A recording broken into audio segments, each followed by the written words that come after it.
261, John, fashion always comes and goes, at sa lalong madaling panahon, ito ay mawawala sa estilo bago mo alam. Bumili na lang tayo ng isang set. Hindi na kailangang bumili ng marami, di ba? Sabi ni Janice, pilit na ngumiti. Ayos lang iyon. Kailangan ko rin ng ilang bagong karagdagan sa aking wardrobe, kaya bakit hindi bumili ng ilan pa habang tayo ay nasa ito?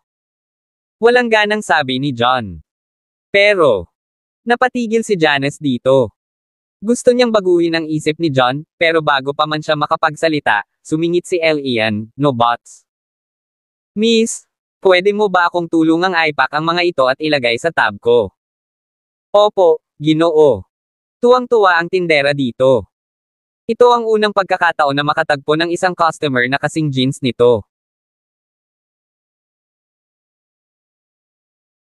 Bilis niyang napagtanto na malamang na bilyonaryo ang lalaking ito. Nang mapagtanto ito, ang kanyang saloobin ay ganap na nagbago, at siya ay nakaplaster ng isang malawak na ngiti sa kanyang mukha. Pagkatapos, parang natatakot na magbago ang isip ni John sa susunod na segundo, nawala siya sa dala niyang damit na in-order niya. Labis na natulala si Janice sa tanawing ito. Ngayong nag-impake na ng mga damit ang tindera ay wala na siyang magagawa para baguhin ang isip ni John. Kung gagawin niya, ito ay nakakahiya kay John, hindi banggitin ang kanyang sarili din. Ito ay ilang libong dolyar lamang. At saka, she and John were friends for so many years now, surely their friendship mattered more than the money. Sa pag-iisip nito, nagngangalit si Janice at nagpasya na huwag nang ibitin pa ito. Sir, gusto mo bang magbayad gamit ang card o anumang paraan ng pagbabayad? Tanong ng tindera habang lumilipad ang mga daliri sa cash register. Itago mo muna sila. Gusto naming tumingin-tingin pa, at magdagdag ng iba pang bagay sa tab, sagot ni John. Ano? Gusto mo bang tumingin sa paligid para sa kaunti pa? Ano pa ba ang kailangan mong bilhin? The color drained from Janice's face.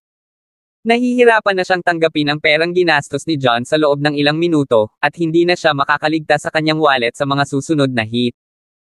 Anong meron, Janice? Di ba sabi mo gusto mo rin ng bagong damit?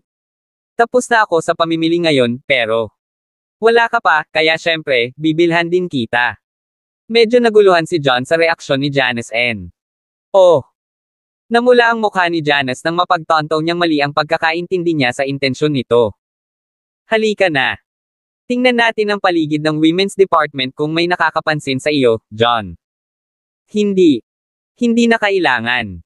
Ang mga damit dito ay hindi bagay sa akin. Sa tingin ko mas maganda kung saan pa tayo tumingin, S.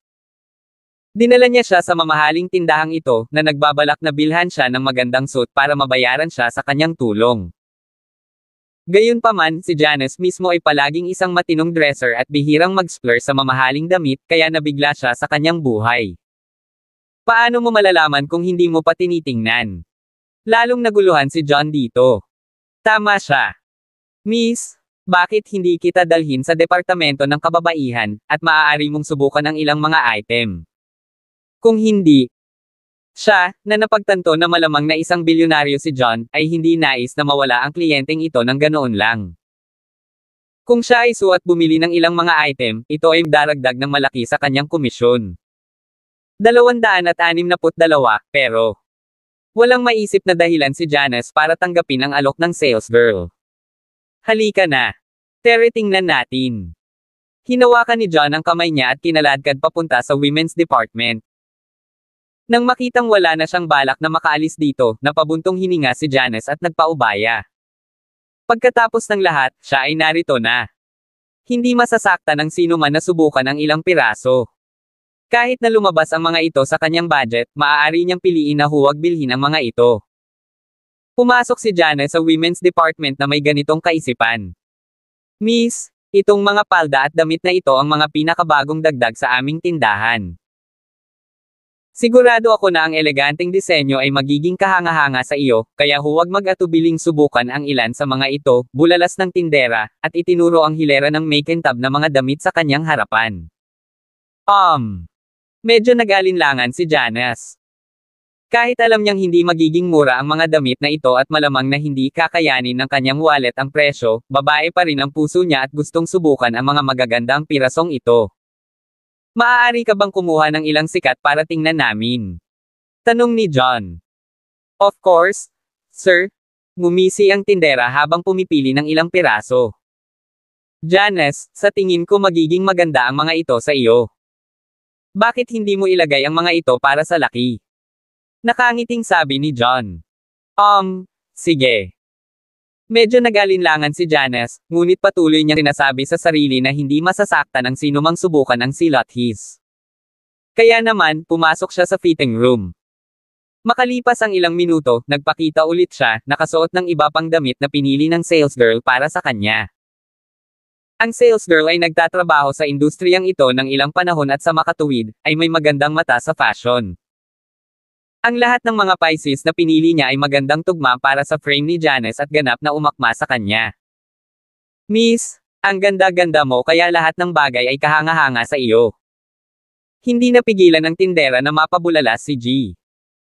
Kahit na siya ay nagmamalabis para sa kapakanan ng negosyo, ang isang malaking bahagi ng kanyang pahayag ay batay pa rin sa katotohanan. Pagkatapos ng lahat, si Janice ay isang magandang babae na may balingkinitang frame na natural na maganda sa anumang damit.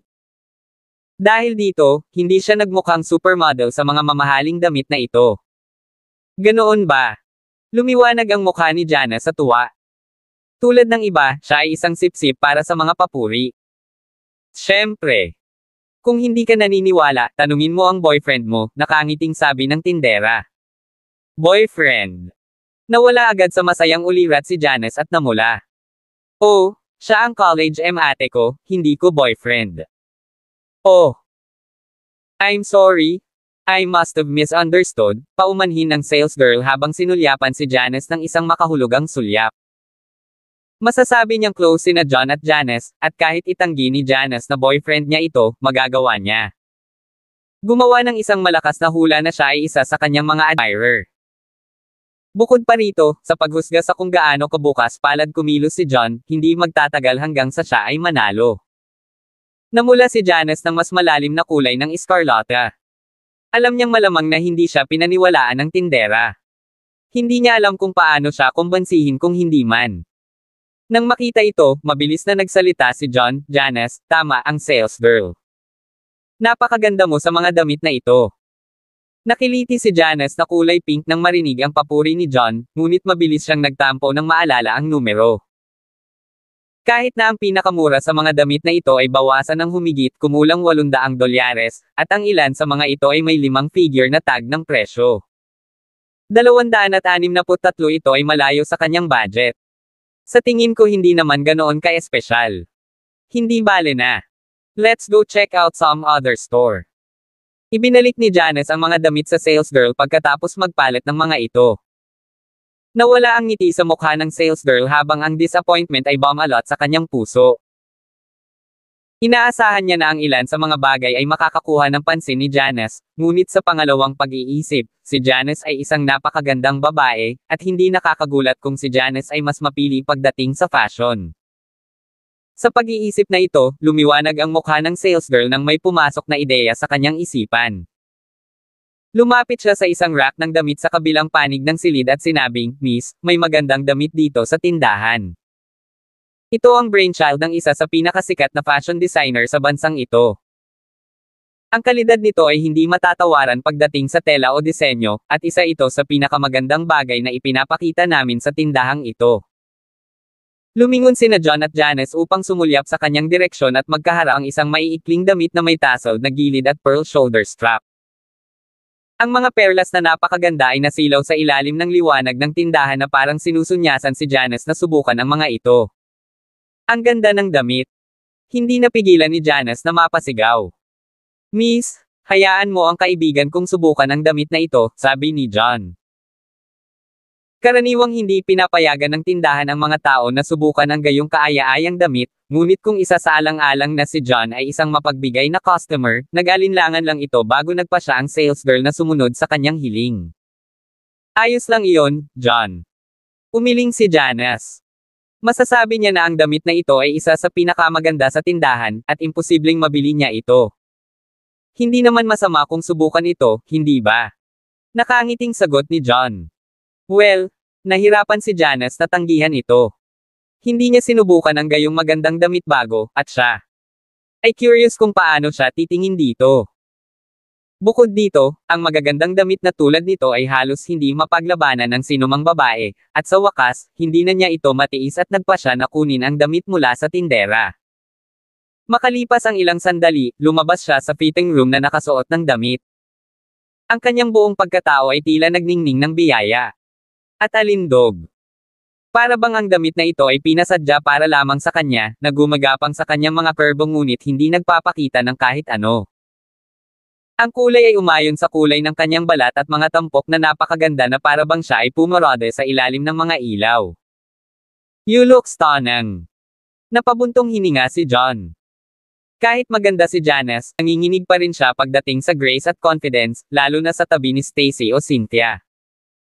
Sa karamihan, maaaring sumang-ayon ang isang tao na ang kanyang kagandahan ay katumbas ng Lily o Ella.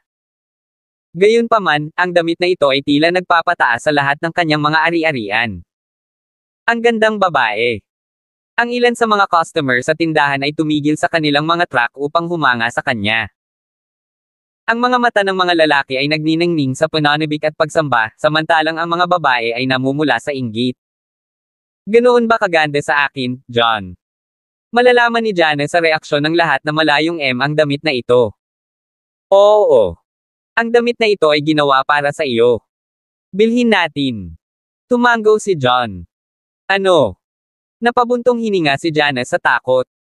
Tiningnan niya ang tag ng presyo sa fitting room ngayon, at halos himatayan sa figure.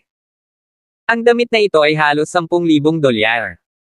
Ito ay hindi na isang tanong kung ang kanyang wallet ay magagawang mataman hindi niya kayang bayaran. Itong damit na ito. 264, miss, idagdag mo na itong damit pati na rin ang iba pang damit na sinubukan ni Janice sa kwenta. Kukunin ko lahat ng Walang deklara ni John. Opo, Ginoo. Ilalagay ko ito sa iyong tab ngayon din. Ang tindera ay ganap na nasa buwan mabilis niyang inilagay ang mga damit sa isang paper bag, ang ngiti sa kanyang mukha ay napakalawak na para bang mahati ang kanyang pisngi sa anumang paraan. Sandali. Teka, miss. I don't want any of them. Mabilis na humakbang si Janice para pigilan siya. Janice, nakakamangha ka sa mga damit na ito. Bakit ayaw mo sa kanila? Natarante si John dito. Ay. Pulang-pula ang mukha ni Janice sa kahihiyan, ngunit hindi niya naitago ang kanyang kahihiyan. Bamulong siya sa kanya, wala akong ganoon kalaking pera. Walang pera. Nabura ang kulay sa mukha ng salesgirl. Ang akala niya ay isang mayaman na lalaki si John dahil sa pagiging bukas palad nitong kumilos ngayon, ngunit ngayon, tila napagtanto niya na niloko siya ng dalawang ito. Sir, gusto mo pa ba itong mga damit? Tanong niya, namuo ang ngiti sa mukha niya.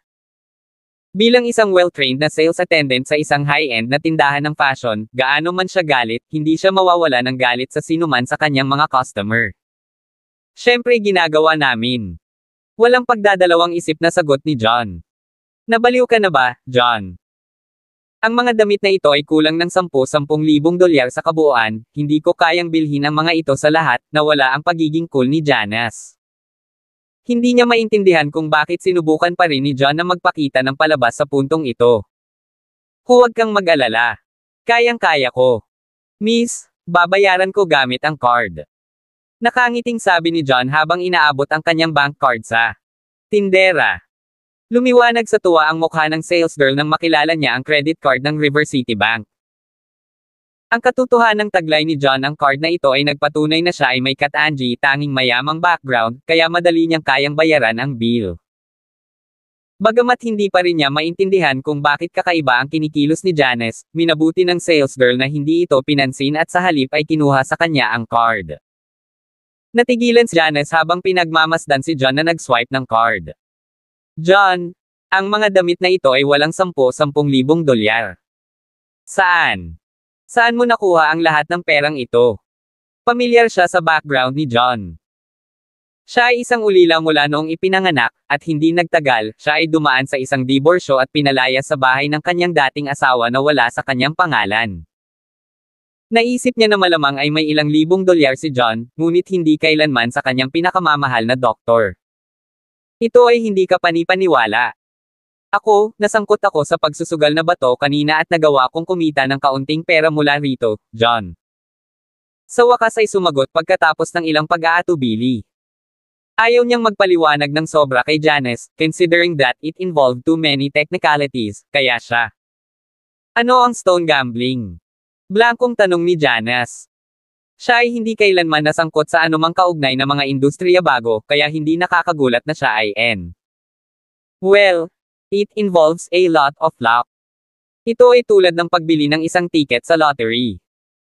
Gumastos ka ng ilang libong dolyar sa pagbili ng mineral na bato, at kung ito ay lumabas na isang mahalagang jade o gemstone, magagawa mong iyon. Ay! Hindi ba ito pagsusugal? Nawala ang kulay sa mukha ni Janice. Hindi niya alam na ito pala.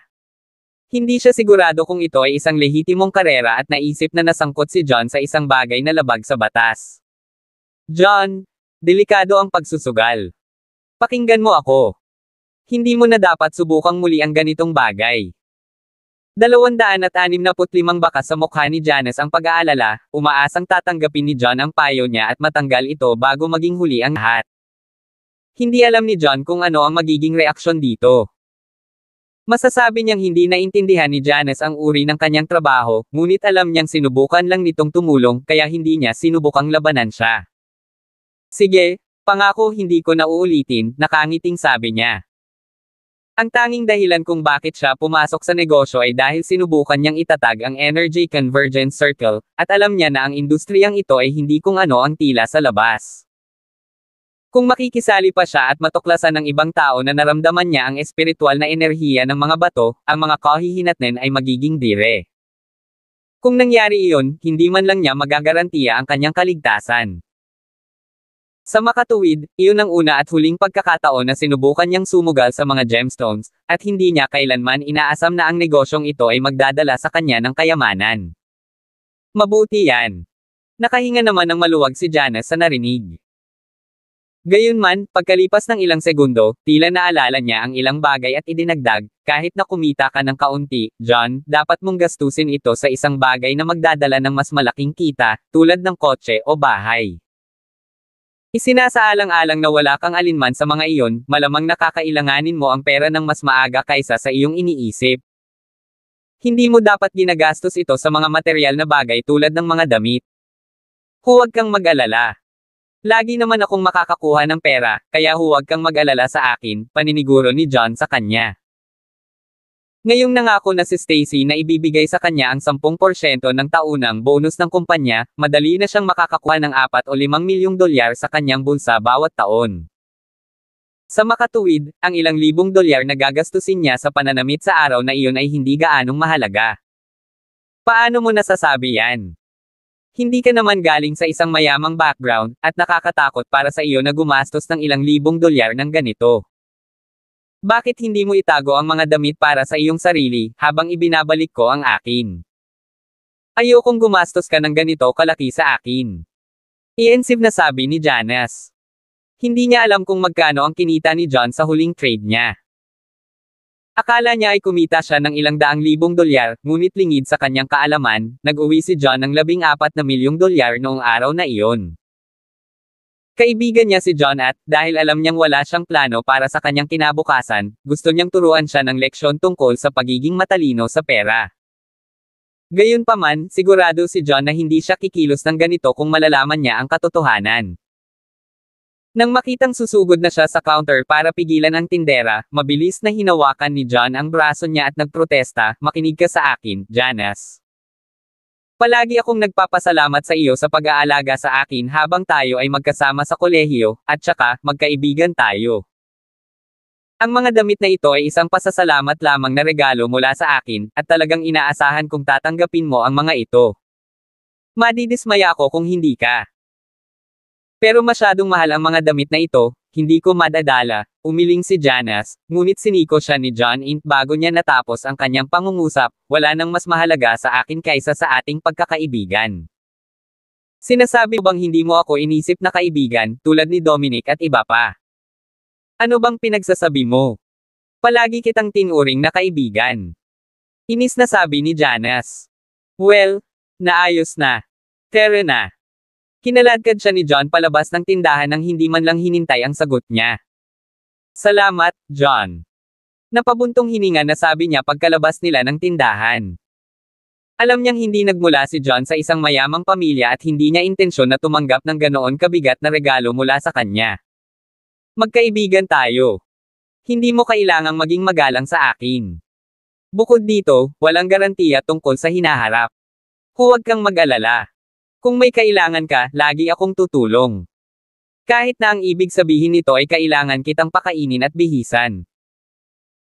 266 na humalaklak si Janice habang sinasabi ito, ngunit pagkaraan ng ilang sandali, napagtanto niya kung paano madaling maunawaan ang kanyang pahayag, at namula siya sa kahihiyan.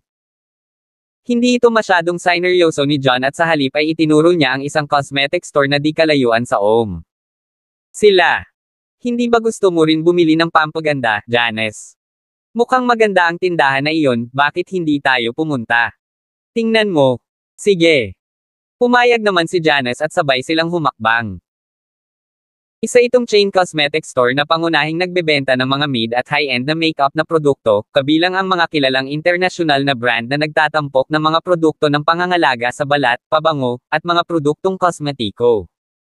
Pumasok silang dalawa sa tindahan. Marahil ay Sabado noon, ngunit ang buong tindahan ay punong-puno ng mga tao, at ang kaunting tulong sa pagbebenta na magagamit ay tila napuspos ng mga tao. Ilang beses na umikot sina John at Janice sa tindahan, ngunit kahit noon pa man, walang sales assistant na lumapit sa kanila. Makalipas ang ilang saglit na paglalakad sa tindahan, sa wakas ay natano nilang dalawa ang isang tindera na libre at lumapit sa kanya. Hello? Naghahanap ako ng foundation na may magandang moisturizing properties. Mayroon ka bang anumang rekomendasyon? Magalang na tanong ni Janice. Lahat ng mga produkto ay may label na may mga paglalarawan at kani-kanilang mga presyo, dapat mong tingnan ang iyong sarili. Maaari kang lumapit sa akin pagkatapos mong gumawa ng desisyon. Medyo naiinis ang sales girl, considering na upo lang siya for a quick sip of water during her busy shift. Hindi lamang iyon, ngunit ang makeup ay iba sa mga damit. May mga uri ng pampaganda na angkop para sa iba't ibang kulay ng balat na nangangailangan ng masusing pagpapaliwanag. Dahil sa dami ng tao, wala siyang panahon o pasensya na ipaliwanag ang bawat huling detalye kay Janice. Naiintindihan ni na John at Janice kung gaano siya natarante at hindi sila nagalit. Balita ko maganda ang Elegante Group. I think we'd like to take a look at their products, nakangiting sabi ni John. Dahil siya ang tagagawa ng mga produkto ng Elegante Group, alam niya na ang pagiging epektibo ng mga ito ay katumbas ng maraming kilalang internasyonal na tatak, at nilayon niyang irekomenda ang ilan sa kanilang mga produkto sa John Eyes. Sikat ang mga produkto ng Elegante Group nitong mga nakaraang araw, at halos maubos na kami maliban sa 2 o 3 unit na natitira. Sumama ka sa akin.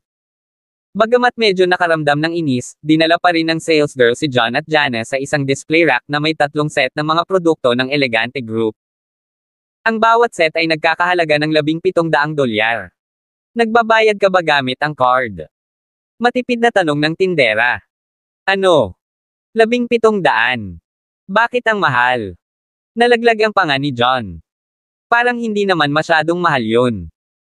Maraming mga internasyonal na tatak ang nagkakahalaga ng ilang $100 para lamang sa isang produkto, lalo na ang buong hanay. Binatukan siya ni Janice A. Tuloy-tuloy na sumikat ang Elegante Group nitong mga nakaraang araw, at maging si Janice ay nabalitaan ang kanilang product. Kahit na ang $1,700 ay hindi mura, ito ay mas mahusay kaysa sa karamihan ng mga internasyonal na tatak, hindi. Ito ay hindi kung ano siya ay nalilito tungkol sa, bagaman. Hindi niya maintindihan kung bakit nabigla si John sa 10,000 para sa mga damit. Siyempre, hindi alam ni Janice na hindi nabigla si John sa presyo, kundi sa kung magkano ang produkto. Si John ang gumawa ng lahat ng produkto ng Elegante Group, kaya alam niya na ang presyo ng pabrika ng bawat produkto ay lampas lang ng kaunti. 267 ayon sa kanyang mga kalkulasyon, ang huling iminungkahing presyo ng pagbebenta ay magiging $1,000 lamang, sa karamihan, ngunit ngayon, ang tindahan na ito ay nagbebenta nito sa $1,700, kaya paanong hindi siya mabigla sa presyo? Tinatawag mo itong mahal. Anong biro? Kung ikaw ay sira-sira na wala kang kayang bilhin dito, huwag kang pumasok sa tindahan. Nginitian siya ng tindera. Napakalinaw niya sa babala sa kanila na huwag istorbohin siya maliban na lang kung talagang gusto nilang bumili ng produkto, at ngayong sinayang niya ang kanyang oras, hindi niya maiwasang magalit.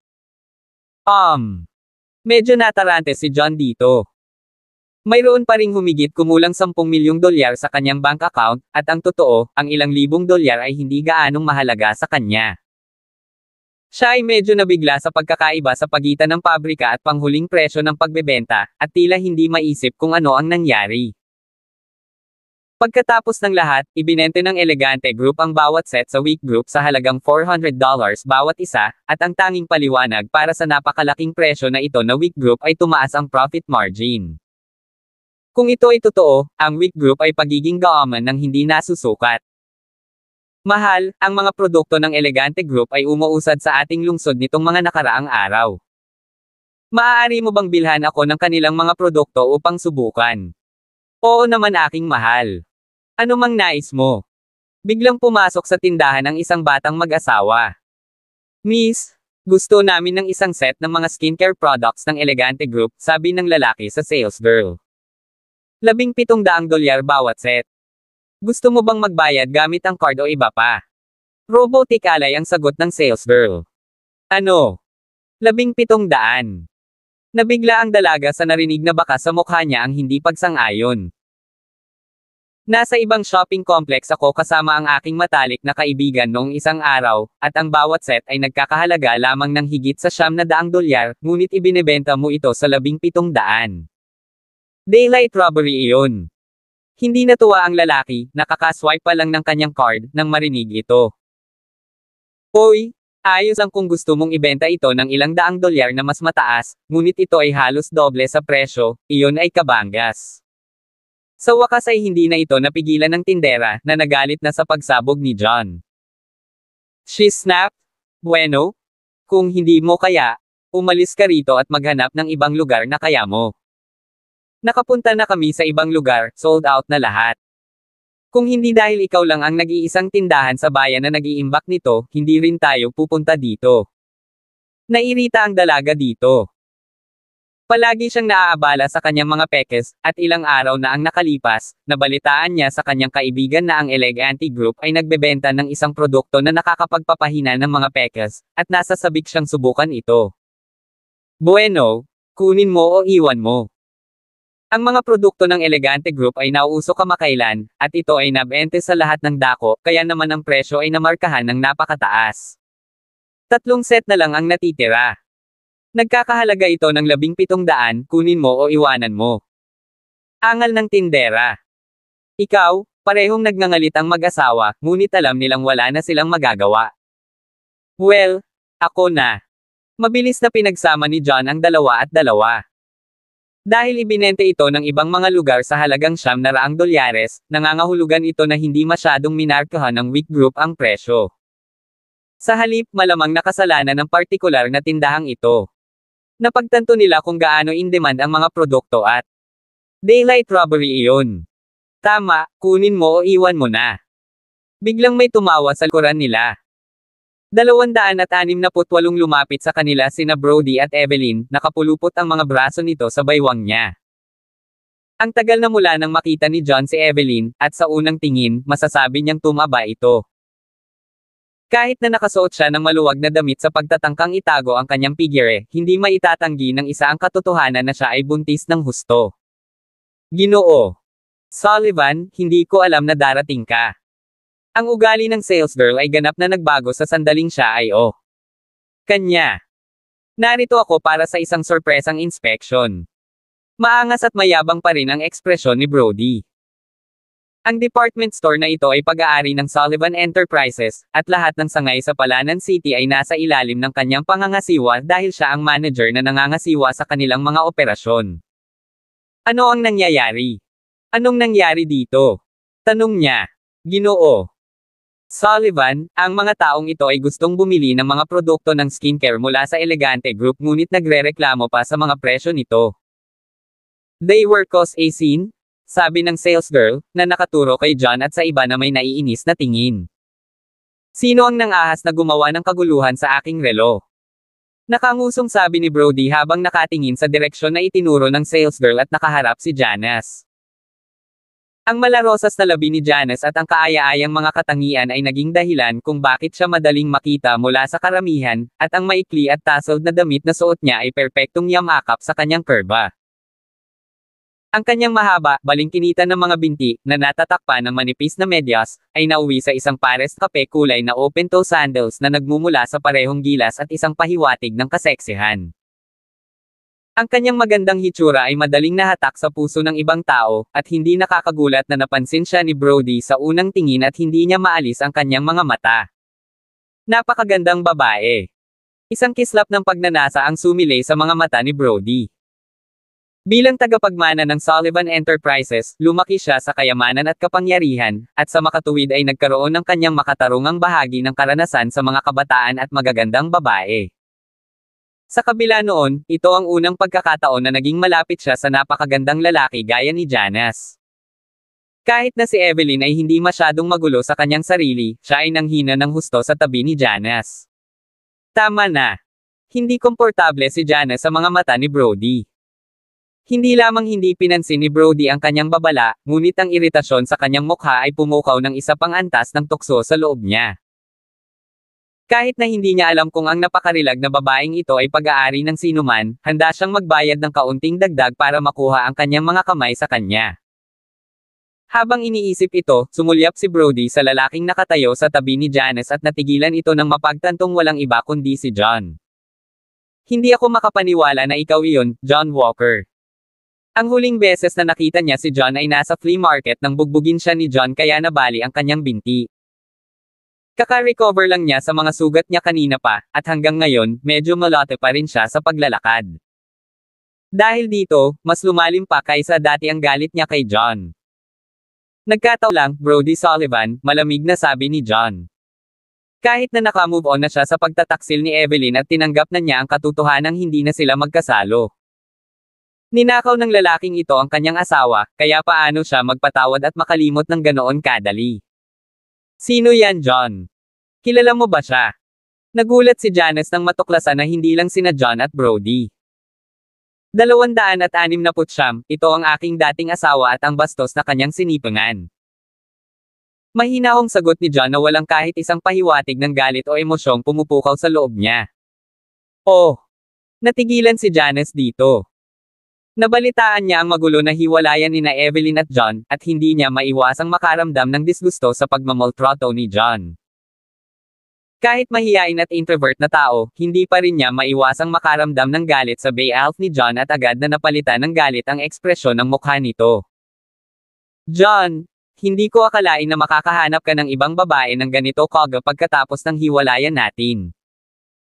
I guess minamaliit ko ang iyong kakayahan na magpakababae at manlinlang sa kanila. Nagalit si Evelyn dito. Sigurado siyang magkakasundo si John N pagkatapos ng kanilang diborsyo at hindi na siya makakahanap ng mapapangasawa, ngunit sa kanyang sorpresa, nasangkot siya sa isa sa pinakamagandang babae sa bayan, si Stacy Young. Hindi lang iyon, ngunit ngayon, tila nakikipag-date siya sa isa pang kaakit-akit na babae. Pareho silang mas maganda kaysa sa kanya, at nagalit siya dito. Nagbibiro ka siguro, mahal kong Maria. Ang babaeng ito ay napakarilag. Paano kaya siya magiging bagong girlfriend ni John? Tiyak na na-overestimate mo siya. Panunuyan ni Brody.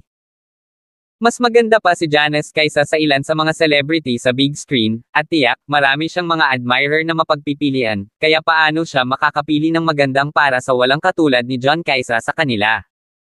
Tama ka. Hindi kailanman makakahanap ng girlfriend si John Walker. Tumango si Evelyn at agad na nakaramdam ng matinding kaba. Mas mabuti. Malakas ang kutob niya na si Janice, tulad ni Stacy, ay malamang na magkaibigan lang ni John, at hindi naman sila nagde-date. Anong ibig mong sabihin, hindi na makakahanap ng girlfriend si John? Girlfriend niya ako. Tumango si Janice sa kanila. Habang inaabot niya ang braso ni John. Janice. Tumalo ng puso ni John sa kanyang lalamunan nang maramdaman niya ang init ng balat ni Janice sa kanya. Lumingon siya disa.